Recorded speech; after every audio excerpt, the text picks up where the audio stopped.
Hey guys, today I'm going to tell you how to hide apps on Samsung A36 or A56. If you are using A36 or A56 and now you want to hide apps, so let's see how can you do this. Just open your settings. From settings, just scroll down and look for home screen settings. Just tap on it. And here you just have to look for hide apps on home screen and app screen. Just tap on it and here you just have to select the apps which you want to hide from your home screen or app screen. As I'm going to hide WhatsApp Business, and here's Spotify, Snapchat, something like that. Just select the apps which you want to hide, and then just tap on done. So let's see here.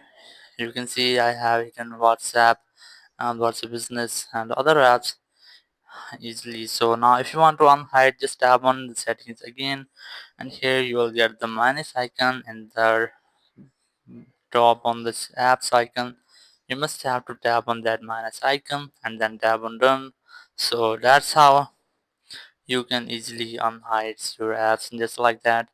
So that's how you can easily hide apps on your Samsung A36 or A56.